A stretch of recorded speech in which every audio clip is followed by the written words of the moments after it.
Hello, today is Wednesday, September 27th, 2022. So it's a hump day, and we have 2 more days to go. Actually, three, including today, before we have 3 day holiday. That's I think it's our ancestors' day. So we're super happy to have that long holiday in the long time. So many people will travel outside the country. So the air flights are a big issue due to the coronavirus pandemic. Let's take a look into how we could cut down the CO2 emissions from the airplanes by incorporating the electricity system and the solar panels onto the airplane, I guess. By the way, I'm trying to read this new article that I've never read before as my effort to practice English. I'm going to pick up some words, expressions to remember for my later day usage. Here we go. This one is from Interesting Engineering. Electric planes could hit the skies in a few years. Here's how. Hit the skies, hit the road, Jack, hit the skies in a few years. Here's how. Electric aviation could really take off in the 2030s. So that's 10 years from now.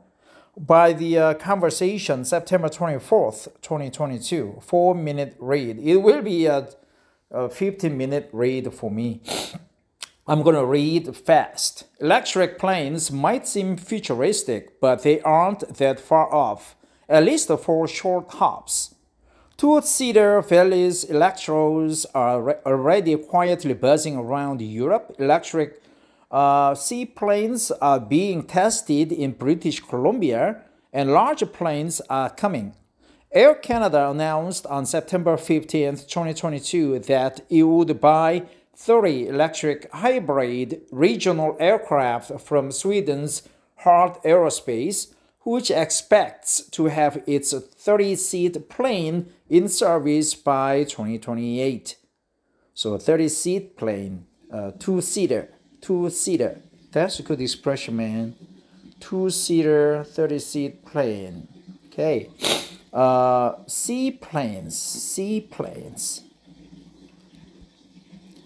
Analysts at the U.S. National Renewable Energy Lab note that their first hybrid electric 50 to 70-seat commuter plane could be ready not long after that. In the 2030s, they say electric aviation could really take off. That matters for managing climate change. About 3% of global emissions come from aviation today, and that's a lot. And with more passengers and flights expected as the population expands, aviation could be producing 3 to 5 times more carbon dioxide emissions by 2050 than it did before the COVID-19 pandemic. 5 times more. 3 to 5 times more. That's 15 to 9 to 15% of the entire global CO2 emissions.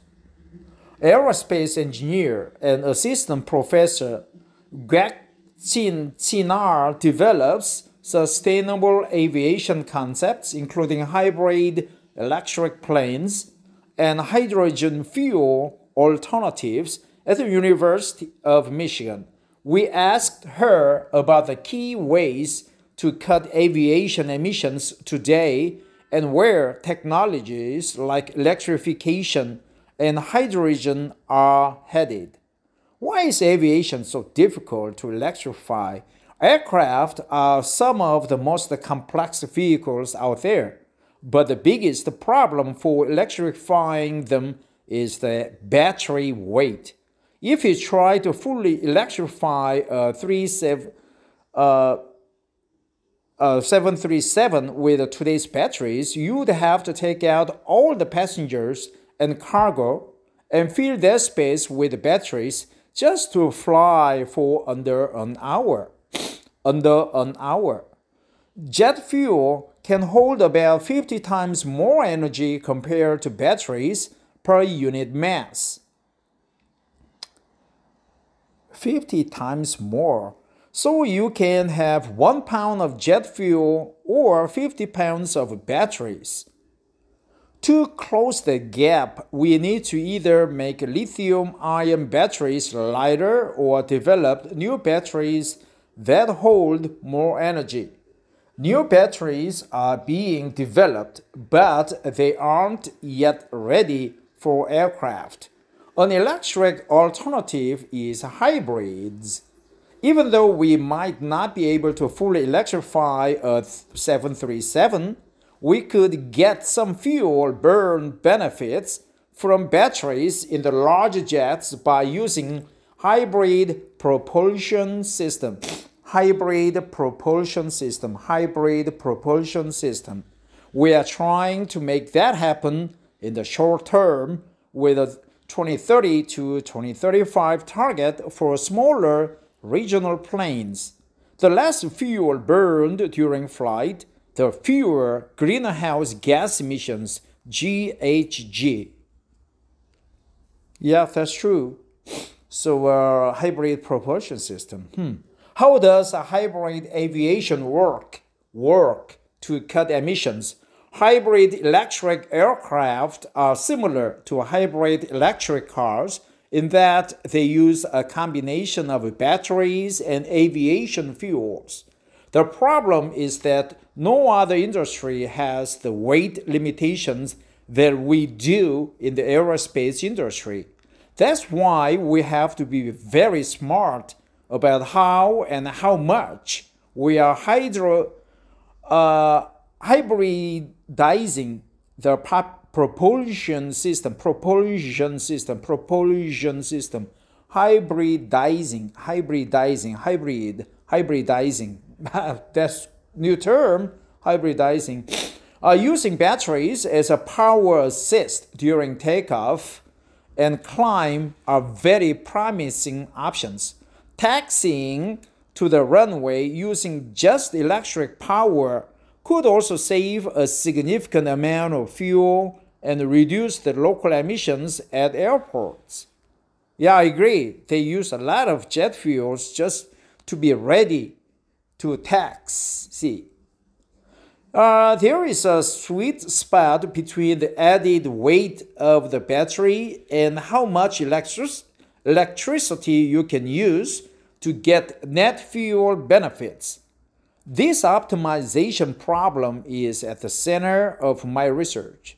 Hybrids would still burn fuel during flight, but it could be considerably less than just relying entirely on jet fuel. I see hybridization as a midterm option for large jets, but a near-term solution for regional aircraft. For 2030 to 2035, we are focused on hybrid turboprops.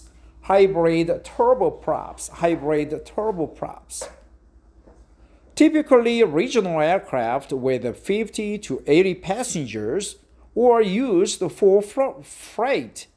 These hybrids could cut fuel use by about 10%.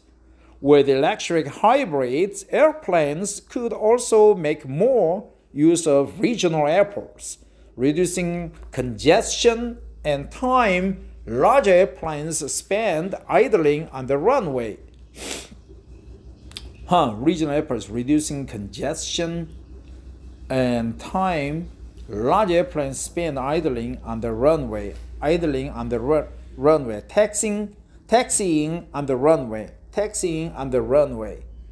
Idling on the runway.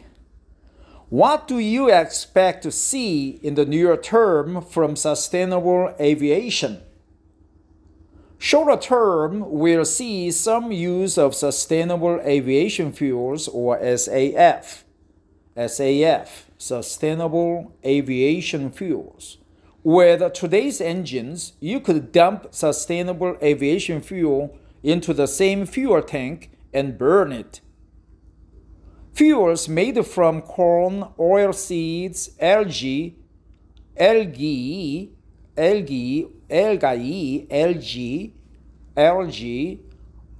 other fats are already being used. Sustainable aviation fuels, so they can use the same aviation tank without replacing it with some different one for SAFs. Sustainable aviation fuels can reduce an aircraft's net carbon dioxide emissions by around 80%, but supply is limited, and using more biomass for fuel could compete with food production and lead to deforestation. A second option is using synthetic sustainable aviation fuels, which involves capturing carbon from the air or other industrial processes and synthesizing it with hydrogen. But there's a complex and costly process and does not have a high production scale yet. Airlines can also optimize their operations in the short term, such as route planning to avoid flying nearly empty planes. That can also reduce emissions. Is hydrogen an option for aviation? Hydrogen fuel has been around a very long time, and when it's green hydrogen produced with water and electrolysis powered by renewable energy, it doesn't produce carbon dioxide. It can also hold more energy per unit of mass than batteries. There are two, let me go back. Hydrogen fuel has been around a very long time indeed, and when it's green hydrogen produced with water and electrolysis powered by renewable energy, it doesn't produce carbon dioxide. It can also hold more energy per unit of mass than batteries. There are two ways to use hydrogen in an airplane, either in place of regular jet fuel in an engine or combined with oxygen to power hydrogen fuel cells, which then generate electricity to power aircraft. There are two ways to use hydrogen in an airplane, either in place of regular jet fuel in an engine or combined with oxygen to power hydrogen fuel cells, which then generate electricity to power the aircraft. So hydrogen can be directly used. Hydrogen can be directly burned instead of being combined with oxygen to produce the famous fuel cell equation, fuel cell operation. The electrons, protons move in different directions. The problem is volume. Hydrogen gas takes up a lot of space. That's why engineers are looking at methods like keeping it very cool so it can be stored as a liquid until it's burned as a gas. It still takes up more space than jet fuel, and the storage tanks are heavy. So how to store, handle, or distribute it on aircraft is still being worked out. Airbus is doing a lot of research on hydrogen combustion using modified gas turbine engines with an A380 platform and aiming to have mature technology by 2025. Australia's Rex airline expects to start testing a 34-seat hydrogen electric airplane for short hops in the next few years. Due to the variety of options, I see hydrogen as one of the key technologies for sustainable aviation. Will these technologies be able to meet the aviation industry's goal of reducing emissions? The problem with the aviation emissions isn't their current levels. It's the fear that their emissions will increase rapidly as demand increases. By 2050, we could see 3 to 5 times more carbon dioxide emissions from aviation than before the pandemic. The International Civil Aviation Organization, ICAO, a United Nations agency, generally defines the industry's goals, looking at what's feasible and how aviation can push the boundaries.